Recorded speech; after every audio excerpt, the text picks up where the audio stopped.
On today's episode of Vote Her In, a collaboration between Two Broads Talking Politics and author Rebecca Sive, you'll hear an interview with Chicago Sun-Times columnist and ABC 7 analyst Laura Washington on the selection of Kamala Harris as the Democratic vice presidential nominee.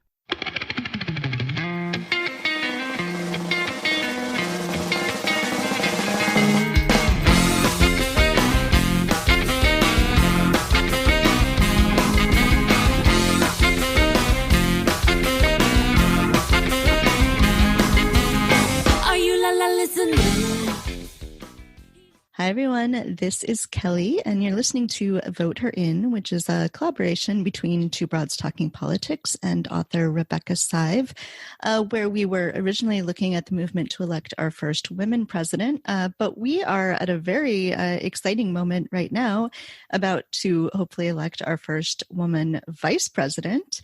So we're going to talk about that today. And we, of course, are on the eve of the Democratic Convention and the eve of the 100th anniversary of women's suffrage. And it's just a super exciting moment here at Vote Her In. So I'm going to turn it over now to Rebecca, who will introduce our guest. Hi, Rebecca. Hi, Kelly, and delighted to be here with you and our guest. I have to say, Kelly hit the high points for this month, and I have to say it's such a bright new day after yesterday. That's exactly what we're going to talk about. And we're going to have this discussion with a longtime colleague and friend of mine, Laura Washington, who is a columnist for the Chicago Sun-Times and a political analyst for ABC Channel 7 in Chicago. We first met working for Chicago's first African-American mayor. There was a lot of excitement like today back then when he was elected and nominated. When Laura worked for him in press. Since then, we have had lots of discussions on the matter of women's rights and women in politics and African Americans in politics. So we thought it would be a perfect time to have Laura join us and talk about this day after Kamala Harris was the first woman of color appointed to a presidential ticket. So welcome, Laura. It's always nice to share a little bit of history with you, Rebecca, and indeed, we were around for some pretty wonderful days back in the day, but this is a day that I'm not sure that I thought seeing it in a lifetime. I know, Rebecca, you've been a real fierce advocate for many years for the woman in the White House, and this is not exactly the seat we were looking for this time, but I'll take it. I know. I think that's exactly how I feel, and maybe we could start by your sharing with us and our listeners why you'll take it.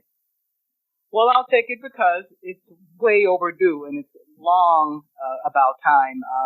This is only the third time we've had a woman run for vice president in this country, and of course the first two did not make it.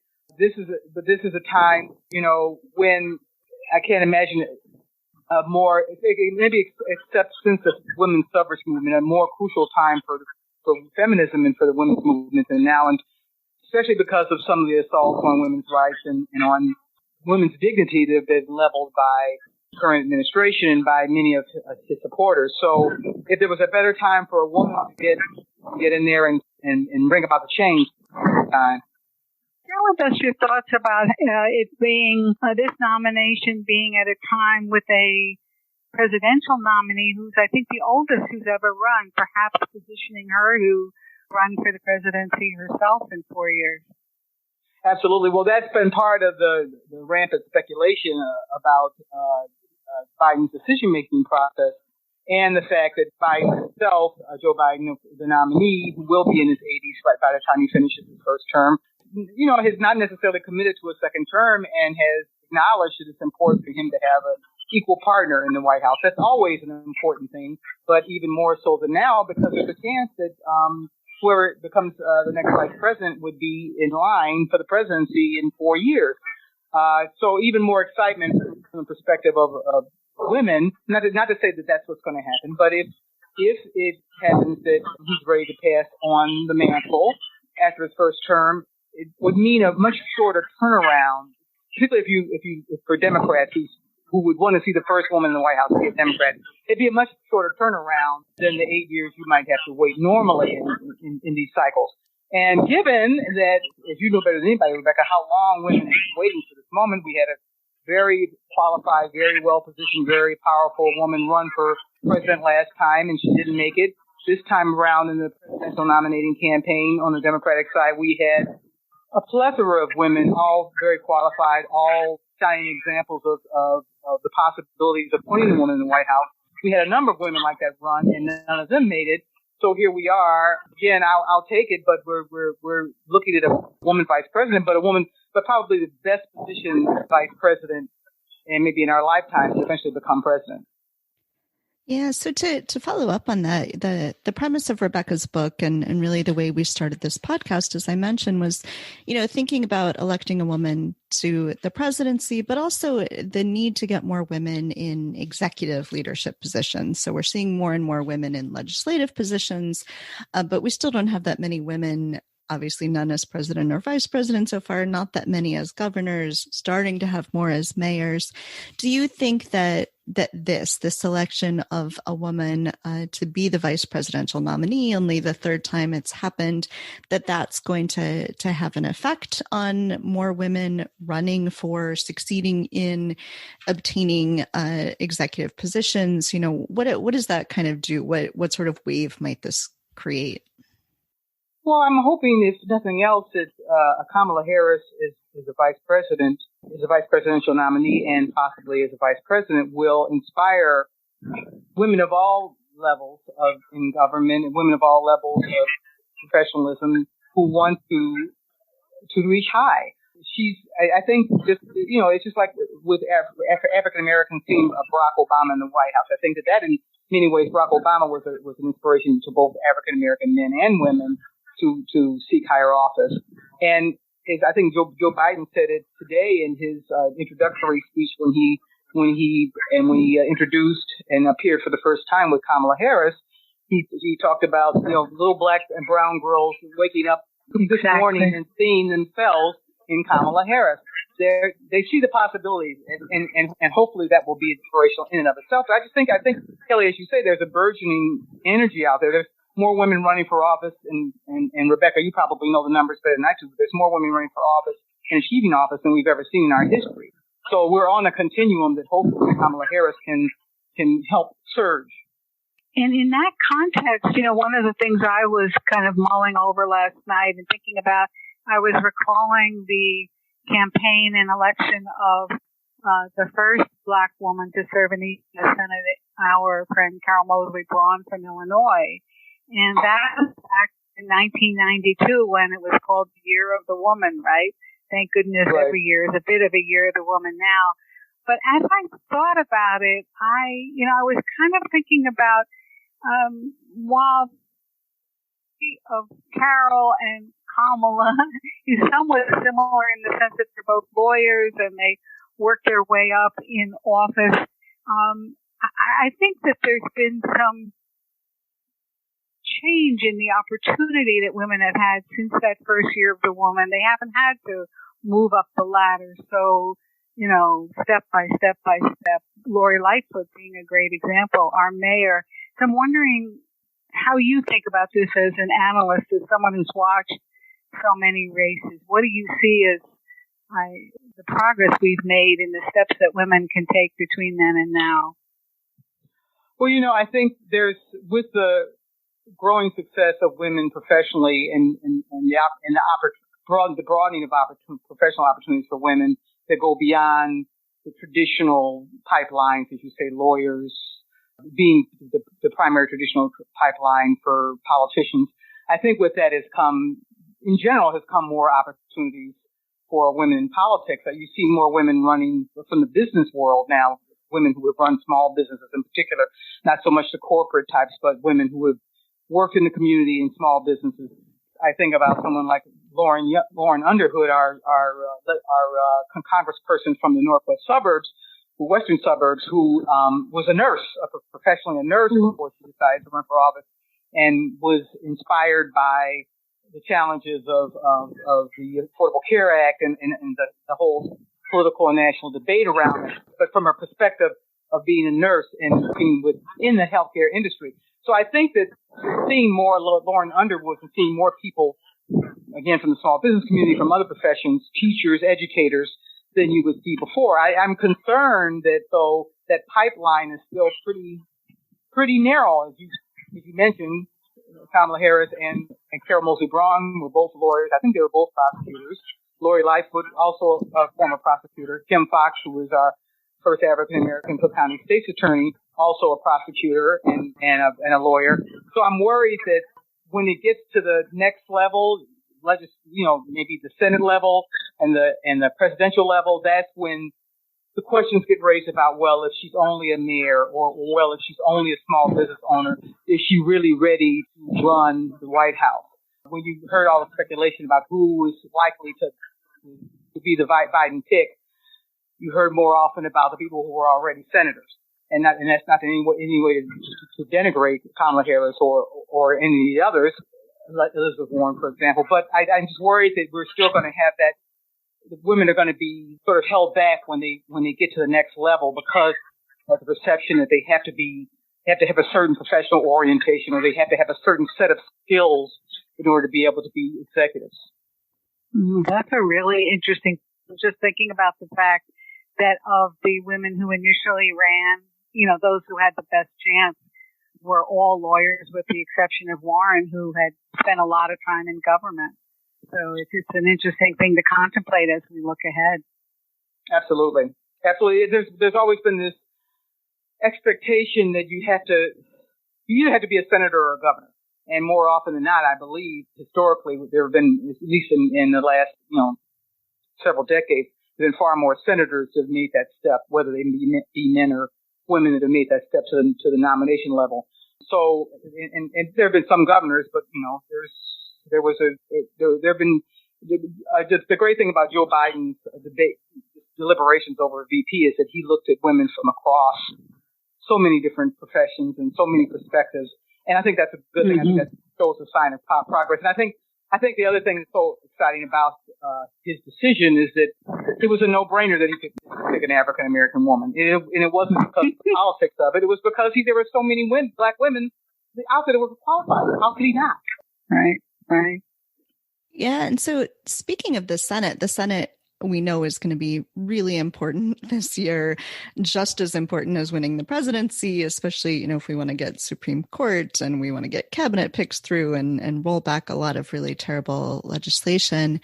Do you think that the selection of Harris as VP changes the Senate map at all? I had a friend who's in North Carolina who said North Carolina loves Kamala Harris. There's a big African-American population in North Carolina that could change the map. But, in North Carolina, do you see things like that throughout the country, ways that it might change the Senate and other down ballot races? Well, I think that definitely have potential, especially when you consider turnout. And I think with the Senate races, and if Democrats have any chance of retaking the Senate, they're going to have to really have almost historic levels of turnout. So you want to have a ticket that gets people motivated to get out. And the people that most need to get motivated are African Americans, of course, the most solid and loyal part of the Democratic Party base, and women, particularly women in the suburbs, the swing voters among women in the suburbs, who theoretically would get excited about the opportunity to elect the first vice president. Even Republican women who want to turn out for that. And if they're going to vote for Kamala Harris and Joe Biden, are they going to also have very serious looks at some of the Democratic Senate candidates in their districts, in their states?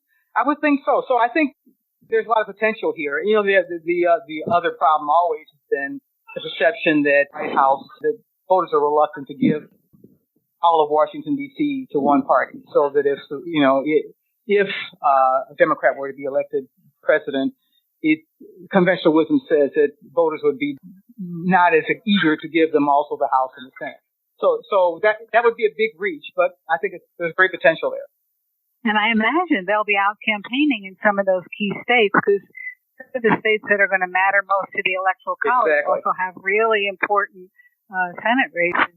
One of those things about turnout is the inspirational quality that Harris just exudes, seems to me. I'm wondering, of course, a lot of those voters are going to be women, as we talked about before, Laura mentioned. Wondering, because there are aspects of her personality that can really be pushed out there, messaged there by us, the kind of things that will encourage new voters, old voters, just really make people feel that their voting can make a difference. If you have a chance, Laura, to think about that, and I've heard a lot of discussion about people, well, she's not perfect, she's this, she's so inspirational. She's very inspirational, particularly her personal story, the fact that she's a child of double immigrants, a child of immigrants from Jamaica and from India. The fact that she right away, the expectations were low for someone like that. The fact that she was able to achieve high levels of office at every level, from county to state to federal, and at a time when you just don't see that many black women or any women of color in those positions. So I think that's exciting. I think that she is tough, and that's a word I hear to describe her most often, and I've seen Joe Biden use it several times today. She's tough. We as women know why she had to be tough to get to where she got to, because of some of the challenges and obstacles that she's had to endure. So we know that we have to reach higher, and we know we have to be better. And so I think that gives her a quality that I think will inspire a lot of people. And there's been a lot of debate in the text from the Republican side have already started on her, and there's been a lot of talk about how she's too aggressive and she's too ambitious. And I think those are qualities that ambitious people and aspiring people really embrace. I think people love that in their politicians and in the people that they aspire to and that they see as leaders. So I think that, yes, she is those things, but in a positive way. She's aspirational, and I think that comes across. And she does it in a classy, delicate, gentle way. She's not harsh. She's not the angry black woman that some people might want to paint her. She brings a lot of class, a lot of dignity. And she reminds me a lot in that way of Carol Moseley Braun. It's just a great new day. I think we probably our time is up, but I wonder, Laura, if you could just share with our listeners as we close, most of whom are activist women, as you might, guidance you would give them, besides reading your column about where they should look for information or what they should think about, or what from your own political experience you think they should get busy doing. Well, obviously they have to get to work. That's the most important thing. To find a way to play a role in this campaign, whether it be on the local level or the presidential level, volunteer, go out and do canvassing, make the phone calls, particularly not just if you're interested in getting involved in electoral politics or if you want to be a politician yourself, but because it's an important way of educating yourself, particularly at this time of COVID-19. We've got more time on our hands and less things to do with this than ever. So there's real opportunity here, I think, to really raise the level of political engagement. And then the other thing, as a journalist, and especially when I teach journalism classes, and I would say this to any voter, is that you need to be very aware of the news and read and be a very astute news consumer. Stay as far away as you can from social media and read real stuff that you've selected on your own. Valid, accurate stuff. Be a discriminating news consumer, because having the correct information before you politically engaging before you vote this fall is going to be more crucial than ever. I want to thank you, Laura, for taking time today to do this. I know you're running off to do another interview about this, but we're going to close by jumping up and down in our chairs, and I hope everyone will join us and say, vote her in. So thank you very much, and we'll talk to you soon. Absolutely. Thank you, Rebecca and Kelly. Thanks so much. He just repeated the words that came out of her mouth. Now they're la listening, like they're just hearing it for the first time now. Are you la listening?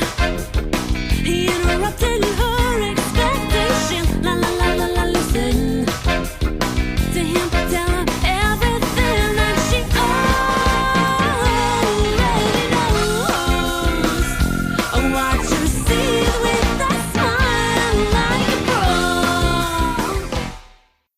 pro. Vote Her In segment is a collaboration of Two Broads Talking Politics and author Rebecca Sive. Our theme song is called Are You Listening off of the album Elephant-Shaped Trees by the band Immunuri, and we're using it with permission of the band. Our logo and other original artwork is by Matthew Weflin and was created for use by this podcast. You can contact us at twobroadstalkingpolitics@gmail.com or on Twitter or Facebook at Two Broads Talk. You can find all of our episodes at twobroadstalkingpolitics.com or anywhere podcasts are found.